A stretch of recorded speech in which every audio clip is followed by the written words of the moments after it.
नमस्कार, मैं हूं ईशा और आप देख रहे हैं मिराकी वार्ता न्यूज़। आज हम आपको ऐसी पर्सनैलिटी से मिलवाने जा रहे हैं जो साहसी भी है, निडर भी है और शिक्षाविद भी, और जिन्हें खतरों के खिलाड़ी कहे जाना गलत नहीं होगा। तो आइए जानते हैं उनसे उन्हीं के बारे में।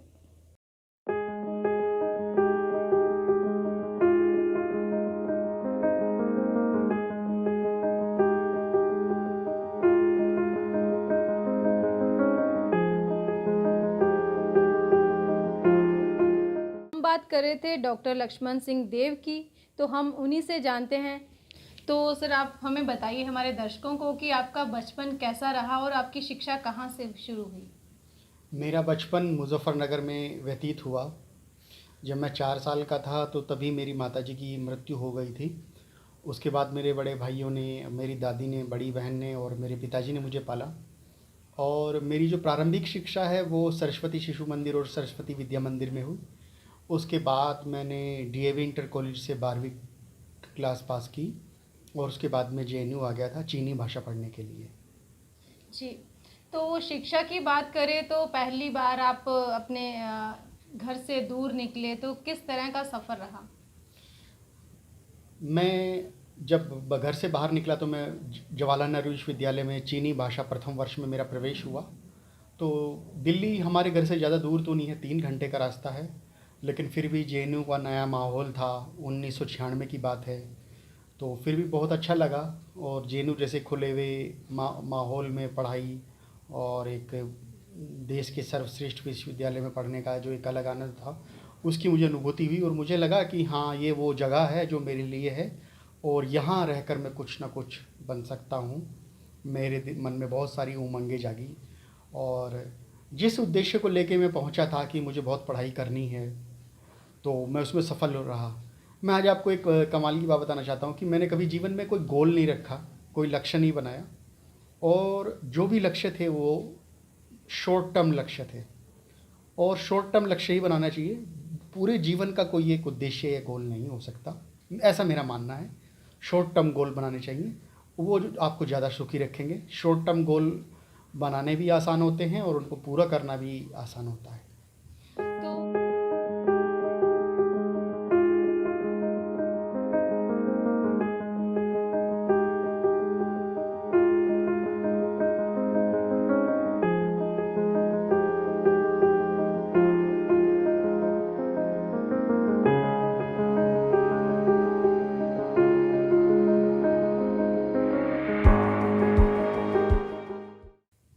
तो हमारे दर्शकों को आप बताइए कि आपका जेएनयू का सफ़र कैसा रहा और कौन कौन सी आपने डिग्रियां वहां से हासिल की।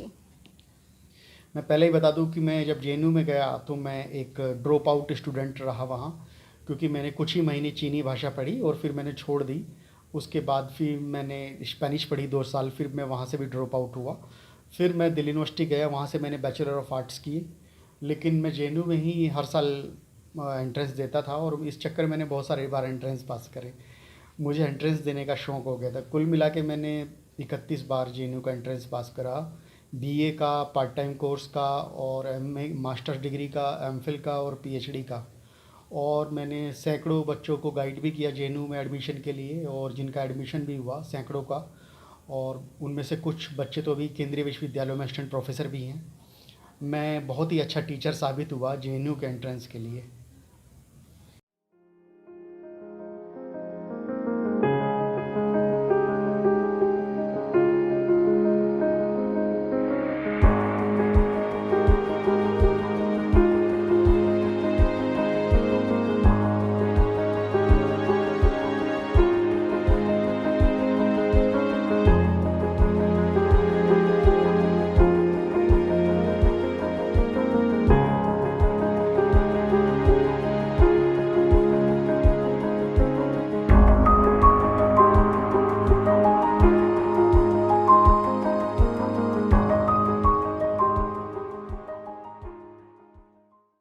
तो इसके साथ ही पढ़ाई के प्रति आपकी कैसी रुचि बढ़ती गई और आज भी आप पढ़ने के लिए इतना टाइम देते हैं कि आपने एक रिकॉर्ड बना लिया है, तो हमारे दर्शकों को बताइए।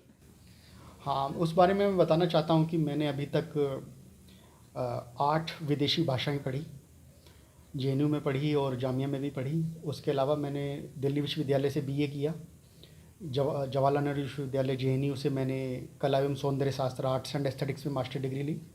और इसके अलावा मेरी जामिया से MPhil और PhD है और ईरानोलॉजी का डिप्लोमा है। इसके अलावा भी कम से कम मेरे 1.5 दर्जन डिप्लोमे सर्टिफिकेट कोर्स मैंने किए हैं। MPhil PhD double master degree MPhil PhD के अलावा मेरे पास 7 विषयों में नेट JRF है।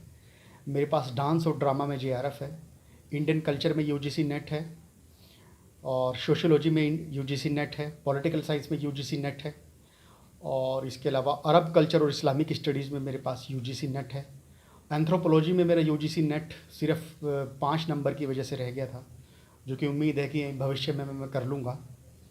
तो इतनी मैंने पढ़ाई करी। इसके अलावा मैंने पौरोहित्य में भी सर्टिफिकेट कोर्स किया। मैं आपको बता दूं कि मेरे जो पढ़ने का मकसद है वो नौकरी लेना कभी नहीं रहा।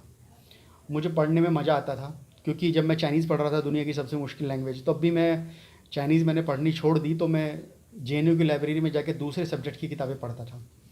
मैं अपने इंटरेस्ट के हिसाब से पढ़ता हूँ। मुझे इस बात से कोई मतलब नहीं होता कि ये पर्टिकुलर जो मैं टॉपिक्स पढ़ रहा हूँ इसका कम्पिटिटिव एग्ज़ाम में ये आएगा या नहीं, या इसकी कोई यूटिलिटी है या नहीं। मेरा असल मकसद ज्ञानार्जन करना होता है, और मुझे ज्ञानार्जन करने में मज़ा आता है। मैं एंजॉय करता हूँ ज्ञानार्जन को। तो इस वजह से मैंने हमेशा पढ़ाई करी और अभी भी कर रहा हूँ। मेरा टारगेट है अगले 3 साल में भारत का सबसे शिक्षित व्यक्ति बनने का, जो न केवल डिग्रियों के लिए हिसाब से हो बल्कि ज्ञान के हिसाब से भी हो। और जितने भी मेरे JNU के जितने समकक्ष मेरे साथी हैं, अभी मेरे पास उन सबसे ज़्यादा डिग्रियां हैं और उन सबसे ज़्यादा अनुभव है।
शिक्षा की बात की आपने, लेकिन मैं इसके साथ ही आपसे ये जानना चाहूँगी कि इतनी सारी लैंग्वेज आपने सीखी, तो किसी से प्रभावित हुए आप? तो किस तरह से आपको लगा कि सभी भाषाएं सीखनी चाहिए? लगभग 7 से 8 लैंग्वेज आप जानते हैं। हाँ, जब मैं 2005 में, चीनी भाषा तो मैं जानता ही था थोड़ी सी। मैंने हाई स्कूल की डिग्री भी ली थी चीनी में। उसके बाद मैंने लैटिन लैंग्वेज, जो स्पेनिश की, फ्रेंच की माता बोली जाती है, उसमें मैंने डिप्लोमा किया। उसके बाद फिर मैंने पुर्तगीज भी पढ़ी। 2005 में मैं जब लाहौर गया था JNU की तरफ से, तो मैंने देखा कि मैं उर्दू पढ़ ही नहीं पा रहा था, जो कि हमारी अपनी लैंग्वेज है। मैंने फिर उर्दू की सेल्फ प्रैक्टिस करी, तो फिर मैंने उर्दू भी पढ़ ली, और JNU से मैंने बाकायदा सर्टिफिकेट कोर्स किया उर्दू में। उसके अलावा मैंने 1.5 साल भाषा इंडोनेशिया पढ़ी, और स्पेनिश मैंने 2 साल पढ़ ही चुका था मैं। तो उसके बाद भाषा इंडोनेशिया पढ़ी, और ईरानोलॉजी का मैंने डिप्लोमा करा, जो ईरान की एक्सपर्टीज़ के बारे में होता है जामिया से। तो फिर मैंने ईरान की भाषा फ़ारसी भी पढ़ी, और पुर्तगीज मैंने पढ़ी, इटालियन पढ़ी, और पश्तो भी मैंने सर्टिफिकेट कोर्स में JNU में पढ़ा।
इसके अलावा आपका शौक़ बहुत सारी किताबें पढ़ने का भी है, उसमें भी बहुत आपकी एक अच्छी पकड़ है कि आप एक बुक को रीडिंग करने में बहुत कम समय में आप पूरी किताब पढ़ लेते हैं, तो उसके बारे में आप हमारे दर्शकों को बताइए। हाँ, जब मैं छोटा सा ही था तो मैं जब मेरी उम्र 5 साल की रही होगी, जब मैंने अक्षर ज्ञान लिया था तब भी मेरी पढ़ने की गति बहुत तेज़ थी। और मैं उस समय जब मैं दूसरी क्लास में था तो मैं तीसरी या चौथी क्लास के बच्चों की पूरी एक किताब 1 डेढ़ घंटे में पूरी शुरू से लेकर आखिर तक पढ़ लेता था। और मेरी पढ़ने की गति उस समय भी बहुत तेज़ थी। जब मैं 5 या 6 साल का रहा होऊंगा तब से, जब मैंने शायद पढ़ना भी नहीं सीखा था, तब से मैं अखबार उठा के पढ़ने की कोशिश कर रहा हूँ। अब तो खैर पिछले 5 साल से मैंने अखबार पढ़ा भी नहीं है, लेकिन मैं 6 साल की उम्र से रेगुलर अखबार पढ़ रहा हूँ। जब मैं 1984 में था, मैं 6 साल का था, तो इंदिरा गांधी की मृत्यु की खबर हो, चाहे बहुत सारी खबर हो, वो मैं अखबार में ही पढ़ता था। मुझे पढ़ने का बहुत शौक़ है। और शायद मुझे नहीं पता कि ये क्यों है, लेकिन मुझे कभी कभी जब मेरे सामने कुछ पढ़ने की चीज़ आ जाती है तो मुझे उसे उठा कर पढ़ने की आदत होती है। तो बहुत सारे मेरे दोस्त मजाक में मेरे बोलते भी थे कि अगर लक्ष्मण तुम्हारे घर आए और उसके सामने कुछ टेबल पर कोई किताब रखी हो तो उसको उठा के रख देना, नहीं तो वो उसको पढ़ना शुरू कर देगा और बात कम करेगा तुमसे। जी। तो मेरी पढ़ने की जो गति है वो है, अभी मैं कम से कम 2,500-3,000 शब्द 1 मिनट के अंदर पढ़ लेता हूँ, अगर मैं बहुत तेज़ी से पढूँ। और कभी कभी ये स्पीड 6,000 या 7,000 वर्ड भी चली जाती है। और बहुत सारे लोगों को शायद विश्वास ना हो, लेकिन अभी जो विश्व का जो सबसे तेज़ पढ़ने वाला है उसकी गति जो है 25,000 शब्द प्रति मिनट है। आप यूट्यूब पर उसकी वीडियो देख सकते हैं, उसका वर्ल्ड रिकॉर्ड है। तो उस हिसाब से तो मेरी गति 1/3 है, कोई बहुत ज़्यादा नहीं है। लेकिन मेरा ऐसा कोई इरादा नहीं है कि मैं कीर्तिमान बनाऊँ बहुत तेज़ पढ़ने का। हाँ, लेकिन मेरा इरादा ये ज़रूर है कि मैं सबसे ज़्यादा डिग्रियाँ और रियल में नॉलेज गेन करूँ। तो मैं सबसे बड़ा ज्ञानी बनने की मेरी ज़रूर इच्छा है। और रियल ज्ञान मतलब वो ऐसा नहीं कि वो कॉम्पिटिटिव एग्ज़ाम पास करने वाला या नौकरी लेने वाला ज्ञान नहीं, जो सही ज्ञान है वाकई में। और मेरे दिमाग में ये भी लगता रहता है कि हमारी उत्पत्ति का कारण क्या है, हम इस धरती पे क्यों हैं। तो उसके लिए भी मैं सेल्फ रियलाइजेशन के लिए, आत्मानुभूति के लिए भी कोशिश करता रहता हूँ कि जानने के लिए।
जी, शुक्रिया। और इसके साथ ही हम जानना चाहेंगे कि आपको खतरों के खिलाड़ी कहे जाना गलत नहीं होगा। इस वाक़ये को आप किस तरह सिद्ध करते हैं कि आप एक बाइक राइडर हैं? तो किस तरह से आपने इस शौक़ को शुरू किया था?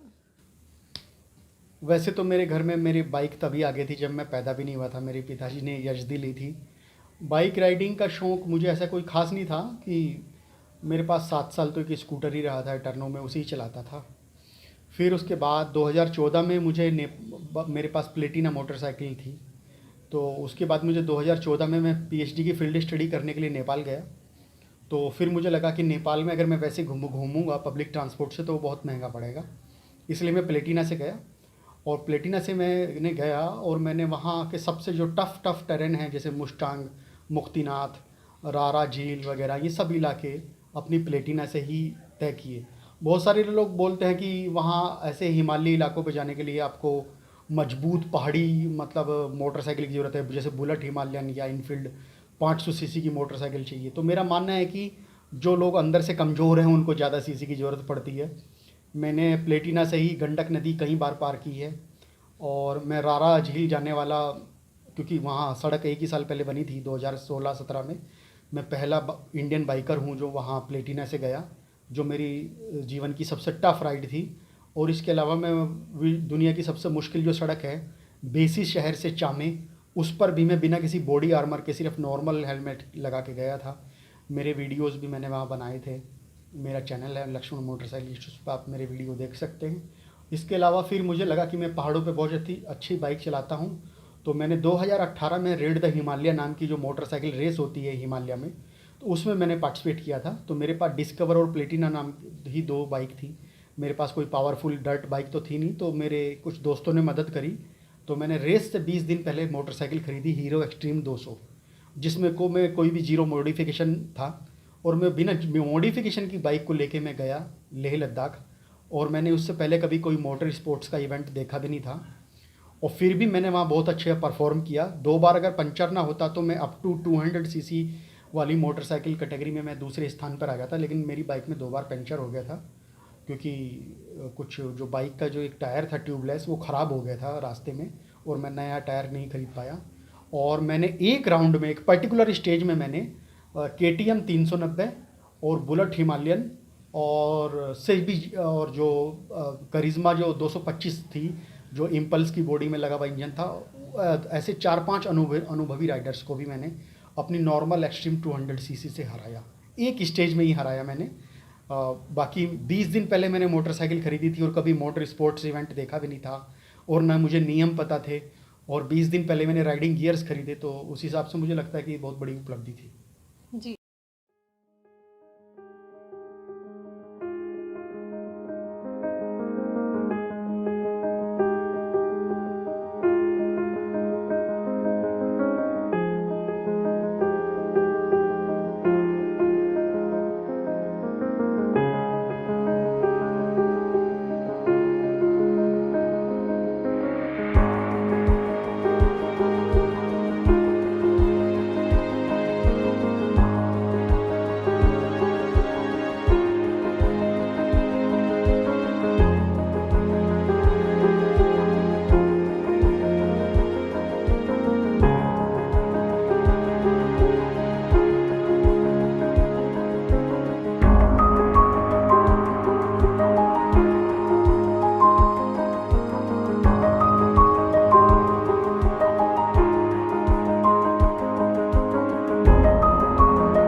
डॉक्टर लक्ष्मण, आपसे जानना चाहते हैं कि राइडिंग के समय आपको कैसे खतरों का आभास होता है? अभी तक आपने कैसे कैसे अनुभव लिए हैं और किस तरह से आप बचाव करते हैं?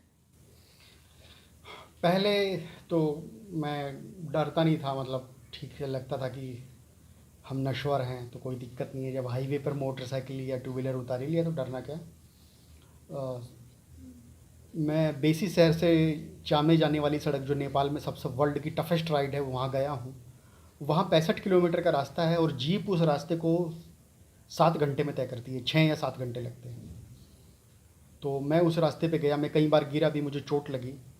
और पहले मुझे लगता था कि राइडिंग गियर नहीं खरीदने चाहिए, लेकिन उसके बाद जब मैं रेड द हिमालय नाम की जो रैली है, वर्ल्ड की सेकंड टफेस्ट रैली मानी जाती है, तो उसमें मैंडेटरी था कि आप राइडिंग गियर आपके पास प्रॉपर होने चाहिए। तब मैंने राइडिंग बूट्स लिए, बॉडी आर्मर्स खरीदे, और मैं 3-4 बार रेस के दौरान उसमें गिरा, तब मुझे एहसास हुआ कि राइडिंग गियर्स होने चाहिए, इससे आपकी बहुत सेफ्टी होती है।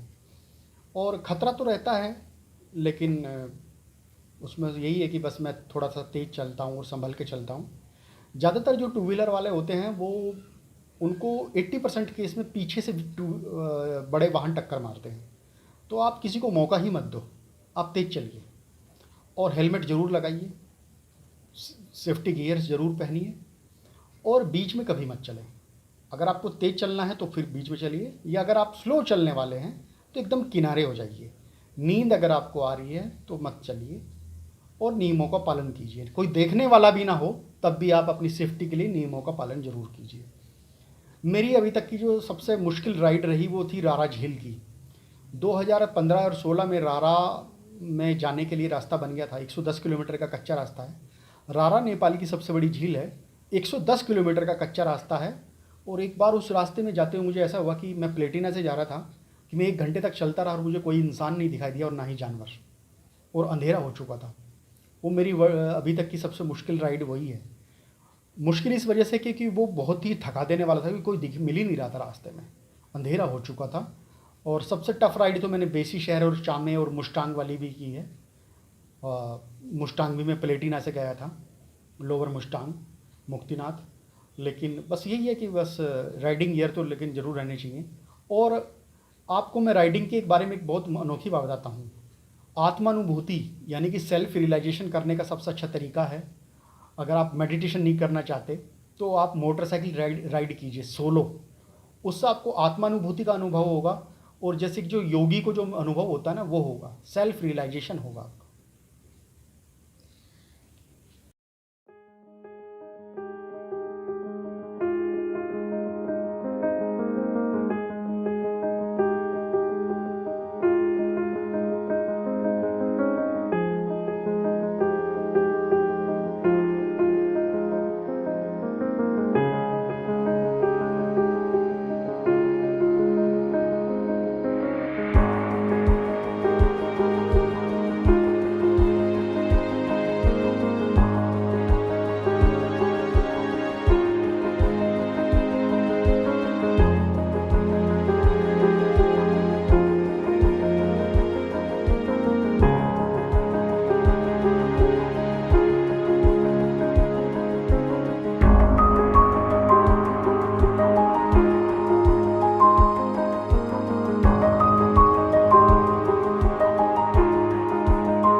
डॉक्टर लक्ष्मण, अभी तक आपने भारत को बाइक राइडिंग के ज़रिए नापने की कोशिश की है, तो अगला आपका क्या स्तर रहेगा कि आप कहाँ तक घूमने वाले हैं?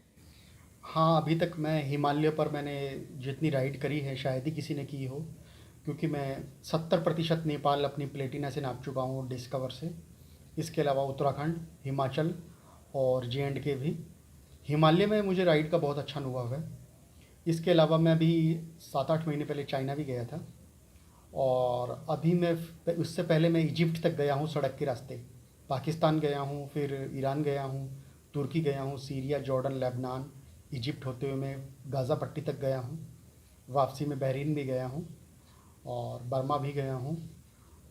अभी मेरा अगला लक्ष्य है सेंट्रल एशिया में मोटरसाइकिल राइडिंग करना, और अगर अभी कोरोना ना फैला होता तो मैं शायद अफ्रीका जाता, युगांडा, मोटरसाइकिल राइडिंग के लिए। एक मोटरसाइकिल कंपनी ने मुझे स्पॉन्सर करने की भी बात की है, एक भारतीय मोटरसाइकिल कंपनी, अभी नाम नहीं लेना चाहता मैं।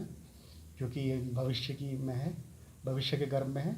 लेकिन हाँ, अभी मेरा लक्ष्य ये है कि मैं कम से कम आने वाले 5 साल में पूरी दुनिया देख लूँ, ये मेरा लक्ष्य है। और केवल देखूँ ही नहीं, दुनिया देखने का मेरा मतलब है कि अन्वेषण करना, एक्सप्लोर करना।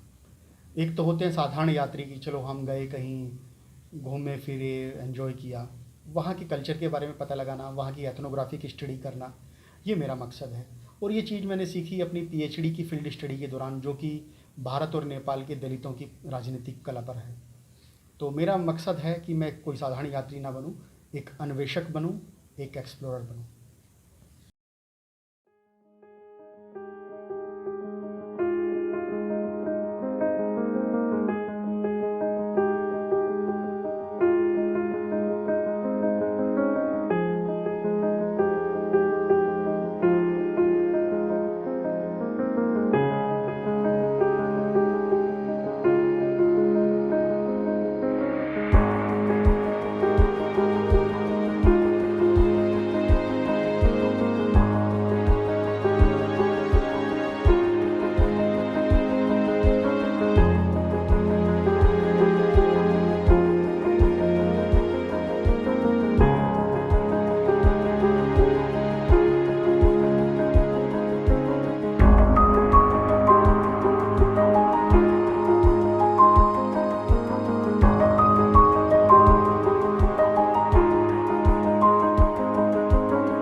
तो आप इसके साथ ही हमारे दर्शकों को बताइए कि एक सफल व्यक्ति होने के लिए कि एक पढ़ाई के साथ साथ अपने शौक़ को भी पूरा करना और एक नौकरी करते हुए तो किस तरह से आप मैनेज करते हैं?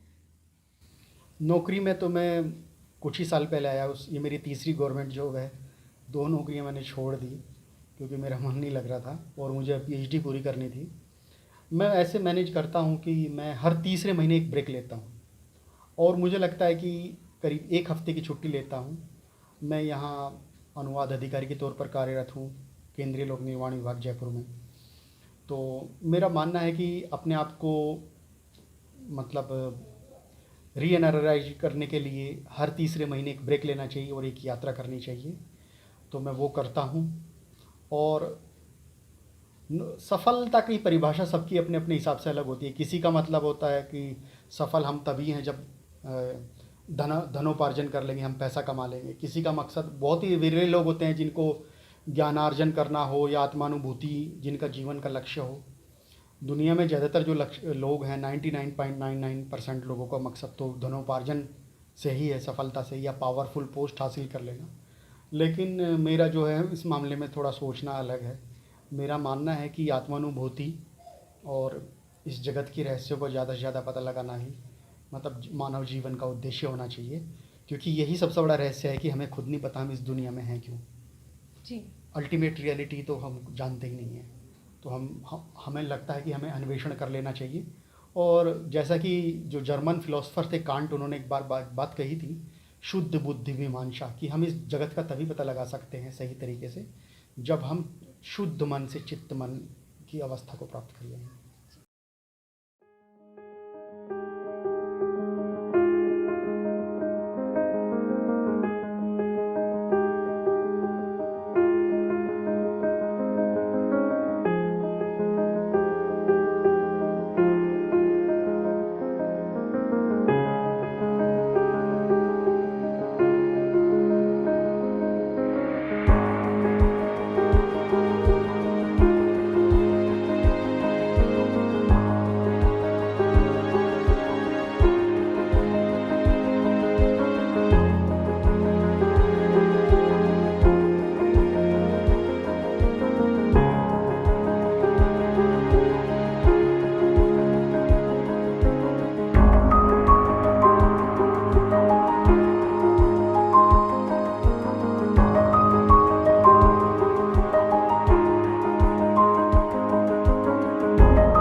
तो इसके साथ ही हम अपने यंगर्स के लिए एक मैसेज लेना चाहते हैं कि वो शिक्षा के साथ साथ अपने कैरियर को किस तरह चुनें, और अगर वो एक बाइक राइडर बनना चाहते हैं तो उनके लिए क्या गाइडलाइंस होनी चाहिए। मैं सबसे पहले यही कहना चाहता हूँ कि सबसे पहले आपको कम से कम 12वीं क्लास तक तो ढंग से पढ़ाई करनी चाहिए। उसके बाद ही आपको बाइक राइडिंग वगैरह या सब किसी और पेशे के बारे में सोचना चाहिए। और दूसरी मेरा मानना है कि अंधानुकरण ना करें। करियर के मामले में कभी भी दूसरों की देखा देखी ना चले।